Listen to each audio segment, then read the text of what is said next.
Good morning everyone, welcome to all of you. अपना school app फिर से हाजिर है आपके सामने। अपना स्कूल ऐप एक नए लेक्चर और एक न्यू इन्फॉर्मेशन और नॉलेजेबल वीडियो के साथ में। तो चलिए, अब तक आपने बहुत सारी क्लासेस को किया होगा एंजॉय, आपका बेसिक लेवल आ गया होगा अभी तक तो एडवांस लेवल में, और क्लासेस को कर रहे होंगे आप बहुत अच्छे से एंजॉय।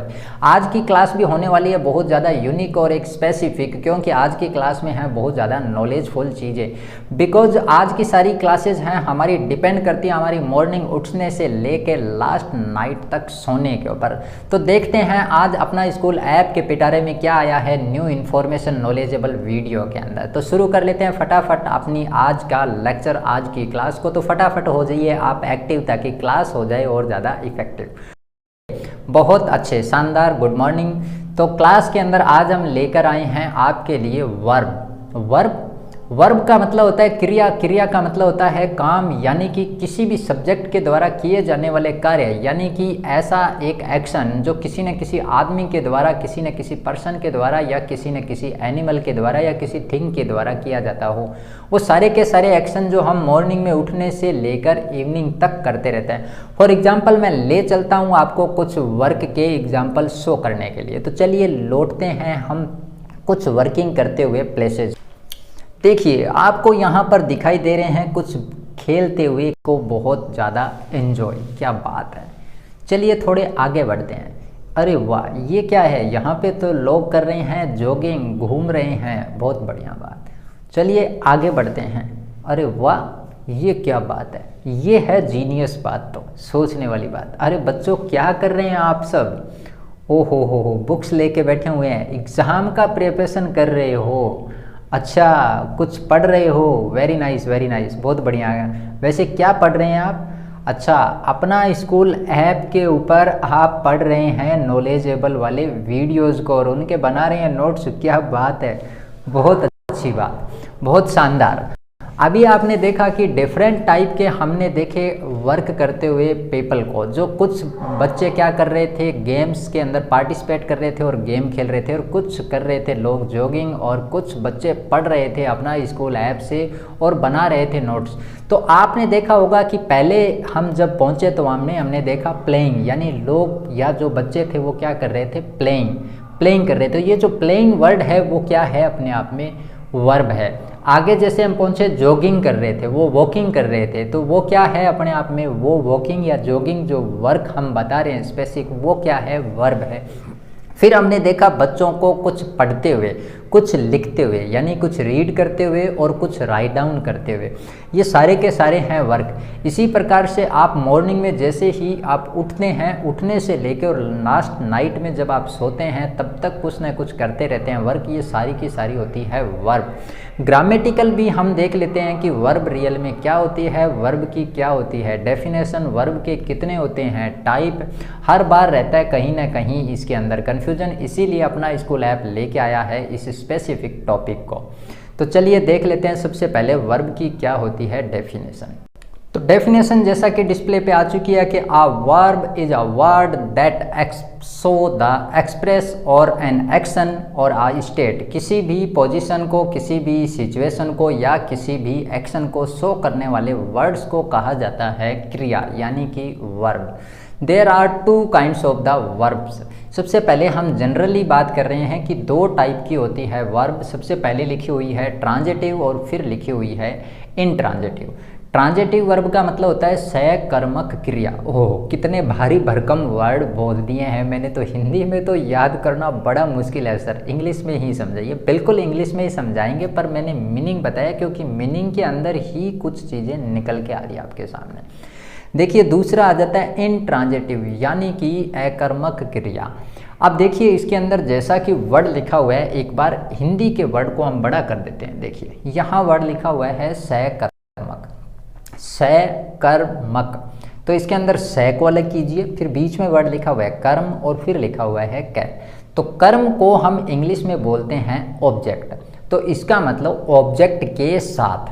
तो इट मीन्स ट्रांजिटिव जो वर्ब होएगी उसके अंदर क्या दिया हुआ मिलेगा, उस सेंटेंस में हमें दिया हुआ मिलेगा ऑब्जेक्ट। अच्छा, ये थी मेन बात, तो हिंदी वर्ड से हमें समझाने का पैटर्न। दूसरा पैटर्न तो अब आप समझ गए होंगे। अब वर्ड आ गया अकर्मक, इसके अंदर भी हमें क्या करना है, ए को अलग कीजिए, फिर शब्द बचता है कर्म। तो कर्म के अंदर हमारे पास में अकर्मक यानी अभिकर्म नहीं है यहाँ पर।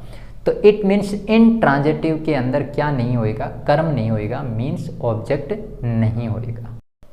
वर्ब के दोनों काइंड अब आपके समझ में आ गए होंगे। तो एक ऐसी वर्ब है जिसके अंदर ऑब्जेक्ट होता है, यानी कि ऐसी वर्ब जिसके अंदर ऑब्जेक्ट की होती है रिक्वायर, वह वर्ब कहलाएगी अपने आप में ट्रांजिटिव वर्ब। और एक वर्ब होती है ऐसी जिसके अंदर रिक्वायरमेंट नहीं होती है किसकी, ऑब्जेक्ट की, तो वह कहलाती है इंट्रांजिटिव वर्ब।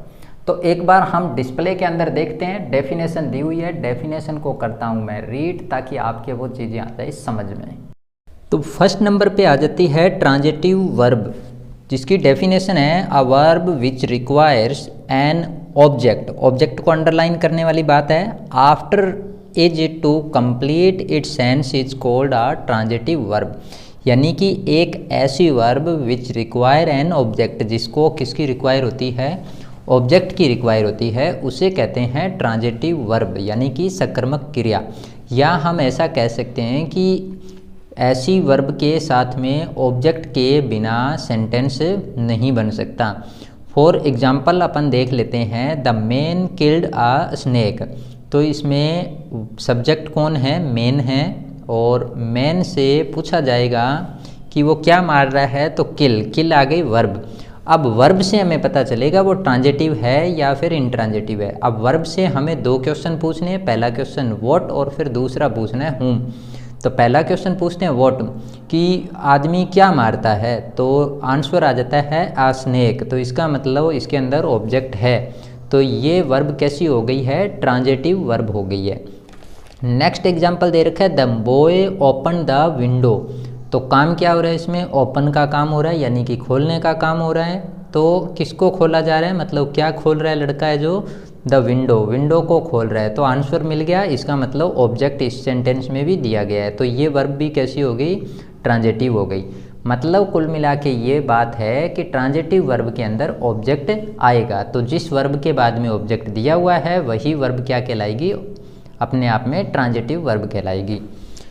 चलिए बढ़ते हैं आगे वाले portion. Intransitive verb a verb which does not require an object to complete its sense but make good sense by itself is called an intransitive verb. तो इस तरीके से इंट्रांजिटिव वर्ब में बोला कि does not require an object, object की requirement नहीं होती है, बट गुड सेंस, अपने आप में अच्छा सेंस भी निकलता है फिर भी उस सेंटेंस का। फॉर एग्जाम्पल देख लेते हैं, द मैन डाइड, यानी कि व्यक्ति की मृत्यु हो गई है, मतलब हो गई थी, पास्ट की बात है, डाइड सेकंड फॉर्म दे रखा है। तो इसके अंदर ऑब्जेक्ट किसी भी प्रकार का नहीं दिया हुआ, फिर भी सेंटेंस का सेंस आ रहा है। फिर एग्जाम्पल दे रखा है जैसे कि द गर्ल्स स्माइल, गर्ल क्या कर रही है, स्माइल कर रही थी, ठीक है। तो इसमें भी क्या हुआ है, ऑब्जेक्ट नहीं दिया हुआ है। तो ऐसी वर्ब जिसमें ऑब्जेक्ट दिया हुआ है वो ट्रांजिटिव, और जिसमें नहीं दिया हुआ है उसे अपन क्या कहेंगे, इंट्रांजिटिव वर्ब कहेंगे।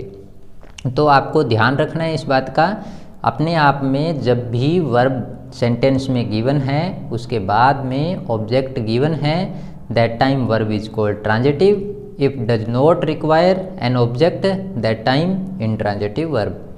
तो ये दोनों बातें तो आपको क्लियर हो गई। तो यानी कि वर्ब से हम व्हाट या फिर whom से क्वेश्चन पूछें, दोनों क्वेश्चन के आंसर आ जाए या फिर किसी एक क्वेश्चन का रिप्लाई आ जाए, दैट मीन्स वो वर्ब का क्या फाइंड कर लेगा, ऑब्जेक्ट। ऑब्जेक्ट है तो ट्रांजिटिव और ऑब्जेक्ट नहीं है तो इंट्रांजिटिव वर्ब कहलाएंगे। एक बात और ध्यान रखने वाली है, ट्रांजिटिव वर्ब जैसे कि एग्जांपल गिव है, आस्क है, ऑफर है, प्रॉमिस है, टेल है, इस तरीके से जब भी कोई भी वर्ब आ जाती है तो इनके बाद में हमेशा ऑब्जेक्ट आता ही आता है। और ऑब्जेक्ट भी कैसे आते हैं, दो ऑब्जेक्ट आते हैं इसके अंदर। तो पहला ऑब्जेक्ट कहलाता है इनडायरेक्ट और दूसरा कहलाता है डायरेक्ट ऑब्जेक्ट। तो ये रूल के अंदर भी दिया हुआ है। चलिए बढ़ते हैं अब आगे।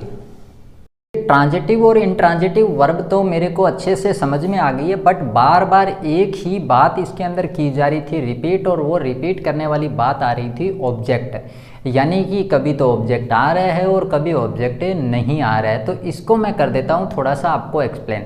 देखिए, जब भी कोई भी आपको सेंटेंस दिया हुआ मिल जाता है, दैट टाइम हमें फाइंड करनी होती है first of all the verb in a sentence.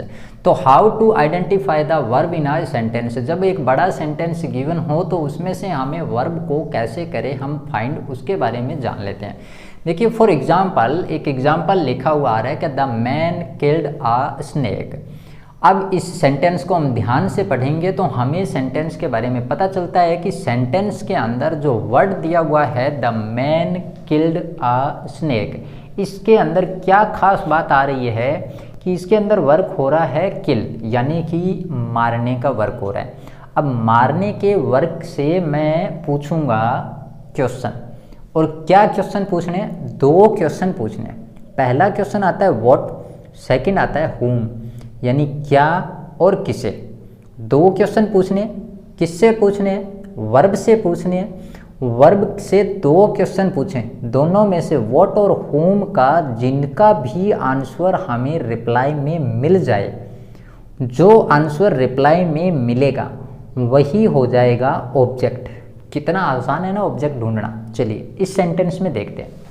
तो इस सेंटेंस में लिखा हुआ है किल। अब किल से हम क्वेश्चन पूछते हैं, हाँ साहब क्या मारता है? तो पता चला कि क्या मारता है? स्नेक मारता है। किसे मारता है? whom टू किल, तो भी आंसर क्या आ रहा है? स्नेक। यानी दोनों क्वेश्चन पूछे, दोनों के रिप्लाई आ गए।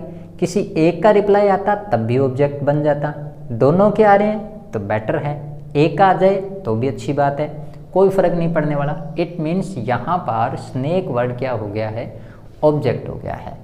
अब मान लो मैंने एग्जाम्पल में ऐसे बोल दिया कि मेरी सिस्टर राखी बांधती है। अब बांधने का काम हो रहा है, इसमें बांधने से हम पूछ लेंगे क्वेश्चन, क्या बांधती है? व्हाट टू टाई, क्या बांधती है? तो बांधती क्या है? राखी।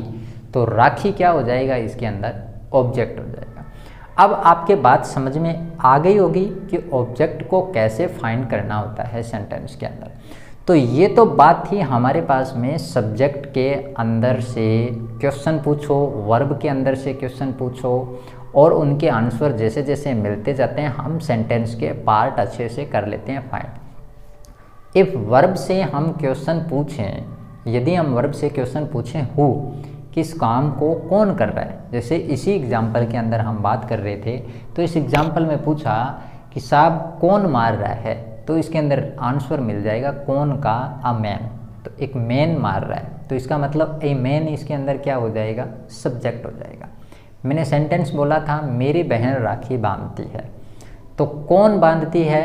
मेरी बहन, माई सिस्टर, तो वो इसमें क्या हो जाएगा? सब्जेक्ट। यानी सेंटेंस में हमारे पास में इम्पोर्टेंट थिंग हो जाती है वर्ब। ऐसा भी कहा जा सकता है कि किसी भी सेंटेंस को फ्रेम करने के लिए सबसे इम्पोर्टेंट फैक्ट होता है वर्ब। इफ़ द सेंटेंस के अंदर किसी भी टाइप की वर्ब इज नॉट गिवन, नहीं दी हुई है, तो अपने आप में sentence is not possible. Sentence बनाना या फ्रेम करना बिल्कुल भी पॉसिबल नहीं है।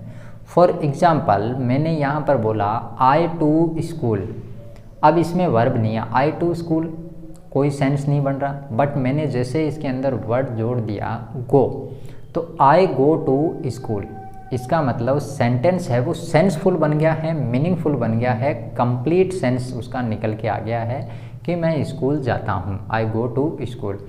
तो इस तरीके से सेंटेंस के अंदर वर्ब चाहे छोटी हो, चाहे बड़ी हो, चाहे स्मॉल हो, स्ट्रॉन्ग हो, वीक हो, किसी भी टाइप की वर्ब हो, तो उसके अकॉर्डिंग सेंटेंस को फ्रेम किया जाता है। बट विदाउट वर्ब के सेंटेंस की इमेजिन करना बिल्कुल भी हम सोच नहीं सकते। जैसे कि स्टैंड अप, स्टैंड अप, खड़े हो जाइए, ऐसा लिखा हुआ आ गया। तो स्टैंड अप भी क्या है? अपने आप में अकेली वर्ब है, और अकेली वर्ब भी अपने आप में सेंस दे रही है कि सामने वाले को कोई ना कोई ऑर्डर दिया जा रहा है। ओपन द डोर, अब इसमें भी क्या आ रहा है? अपने पास में वर्ब आ रही है ओपन। तो इट मीन्स हमें वर्ब के बिना तो किसी भी सेंटेंस को बनाया नहीं जा सकता। ये हमारा नॉर्मल लेवल है। अभी तक तो हमने पढ़े वर्ब के 2 काइंड्स। अब जब बात करते हैं इनके फॉर्म की, तो वर्ब की फॉर्म के अकॉर्डिंग टोटल फॉर्म आ जाती है 5। कितनी फॉर्म आ जाती है? 5 फॉर्म आ जाती है। जैसे मैंने 5 नाम बोले वैसे के वैसे ही वर्ब आ जाती है। फर्स्ट नंबर पे आ जाएगी हमारे पास में वर्ब की फर्स्ट फॉर्म, सेकंड पे सेकंड फॉर्म, थर्ड पे थर्ड फॉर्म, फोर्थ पे फोर्थ फॉर्म और फिफ्थ पे फिफ्थ फॉर्म। कितना इजी है, यानी कि V1 वर्ब को हम वर्ब VERB वर्ब, तो V हमने शॉर्ट फॉर्म में लिख लिया, तो V1 फिर आ गई V2, फिर आ गई V3, फिर आ गई V4 और फिर आ गई V5। इस तरीके से वर्ब की कितनी फॉर्म हो गई? 5 फॉर्म हो गई। हमें जो V1 है वो प्रेजेंट सिचुएशन को बताती है, V2 है वो पास्ट सिचुएशन को बताती है, V3 किसी भी पर्सन या किसी भी नाउन या प्रोनाउन के द्वारा जो भी वर्क किया गया है वो जब एक्शन हो जाता है डन अपने आप में कंप्लीट, तो वर्ब की थर्ड फॉर्म बोल देते हैं उसको।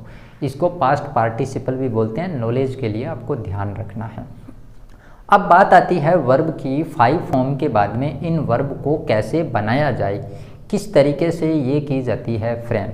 देखिए चार्ट हमारे पास में आ चुका है वर्ब के फॉर्मेशन का। इसमें लिखा हुआ आ रहा है weak verb and strong verb, तो इसका मतलब ये भी एक वर्ब का ही पोर्शन आ जाता है। तो कुछ वर्ब होती है अपने आप में वीक और कुछ वर्ब होती है स्ट्रॉन्ग। बिल्कुल, तो वर्ब यानी काम को भी कोई व्यक्ति अपने आप में एबल है तभी तो वो कर पाएगा, अगर वो एबल नहीं है तो उस काम को नहीं भी कर पाएगा। तो इसी तरीके से वर्ब भी होती है अपने आप में वीक और कुछ वर्ब होती है स्ट्रॉन्ग। तो चलिए उनके ऊपर भी हम कर लेते हैं डिस्कस। तो इस टाइप की वर्ब को एक्सप्लेन करने के लिए मैं सबसे पहले चलता हूँ एग्जाम्पल के ऊपर। तो एग्जाम्पल को आप देखिए और फिर समझते हैं हम वर्ब के फॉर्मेशन को। एग्जाम्पल दे रखा है the guard showed the green flag. Second sentence दे रखा है he learn the lesson by heart. Third दे रखा है I have already seen this movie. And fourth example है Jatin heard some strange sound they sang a patriotic song. इस तरीके से 5 एग्जाम्पल दिए हुए हैं। अगर हम ध्यान से देखेंगे तो the verbs in the first 3 sentences from their past tense by adding ed, d and t respectively to them, they are weak verb. And last 2 sentences the verb from their past tense by changing the inside vowel of their root form, they are strong verb. तो हमने 3 sentence starting के अंदर देखे, उसके अंदर जैसे SHOWED लगा हुआ था सोड। इसी तरीके से हमने नेक्स्ट जो देखा उस सेंटेंस के अंदर भी D लगा हुआ था। फिर हम जब उससे आगे पहुँचे तो हमें देखने को मिला T लगा हुआ मिला। तो इट मीन्स हम जब भी इस तरीके की एग्जाम्पल देखते हैं तो वहाँ पर हमें देखने को मिलता है कि ed, d या फिर t मिल जाती है तो वो होती है वीक वर्ब और रिमेनिंग जो है वो है अपने आप में स्ट्रॉन्ग वर्ब। तो चलिए बढ़ते हैं अब आगे। तो अब बात आ जाती है वीक वर्ब होती क्या है, वीक वर्ब की डेफिनेशन क्या होती है। चलिए डेफिनेशन देखते हैं। डेफिनेशन डिस्प्ले पे आ चुकी है। अभी जैसा कि हमने देखा the verb that form their past and past participle form by adding ed, d और t to the root form are called weak verb. तो उन्हें हम क्या कहेंगे? वीक वर्ब कहेंगे। यानी कि जिस भी फॉर्म के अंदर लास्ट में वर्डिंग के अंदर क्या ऐड कर दें ed, d या फिर t, तो वो क्या कहलाएगी? वीक वर्ब कहलाएगी। फॉर एग्जाम्पल लाफ, जैसे लाफ से हम बनाएंगे लाफ्ड तो लास्ट में क्या लग जाएगा? ed लग जाएगा तो लाफ्ड बन जाएगा। नेक्स्ट आ जाती है स्ट्रॉन्ग वर्ब। स्ट्रॉन्ग वर्ब किसे कहते हैं? डिस्प्ले पे दी हुई आ गई है हमारे पास में स्ट्रॉन्ग वर्ब की डेफिनेशन भी। स्ट्रॉन्ग वर्ब की डेफिनेशन देख लेते हैं और फिर इसको करते हैं हम एक्सप्लेन। स्ट्रॉन्ग वर्ब मतलब कि the verb that form their past and past participle form by changing the inside vowel of their root from are called strong verb.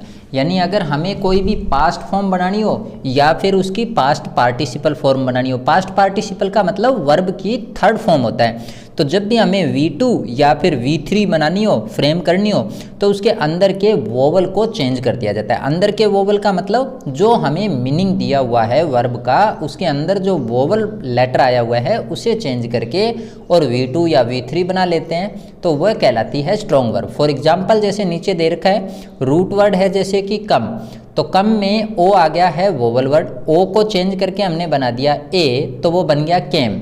तो केम बनते ही वो V2 बन गई, वापिस से ओ बनाते ही वो बन गई कम, तो मतलब वो बन गई V3। एक एग्जाम्पल और दे रखा है जैसे कि नो, नो से हमने बनाया न्यू और न्यू से बनी नॉन।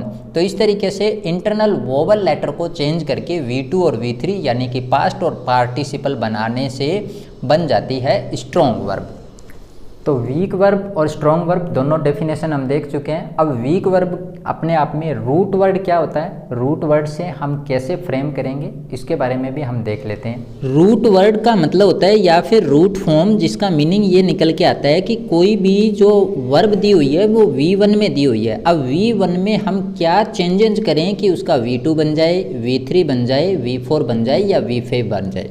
तो इस तरीके से वर्ब की रिमेनिंग जो 4 फॉर्म तैयार होती है जिस भी वर्ब से, वो अपने आप में वर्ब होती है V1 और वो होती है रूट वर्ब। जैसे एग्जांपल में एराइज वर्ड दिया हुआ है, ARISE, एराइज। एराइज का मतलब होता है उदय होना, तो एराइज से पास्ट फॉर्म और पास्ट पार्टिसिपल या फिर ING या फिर अपन SAIS ऐड करके रिमेनिंग फॉर्म बना लेते हैं। तो किसी भी V1 से रिमेनिंग फॉर्म को तैयार करना ही अपने आप में क्या है, वो वर्ब का ही एक पोर्शन है।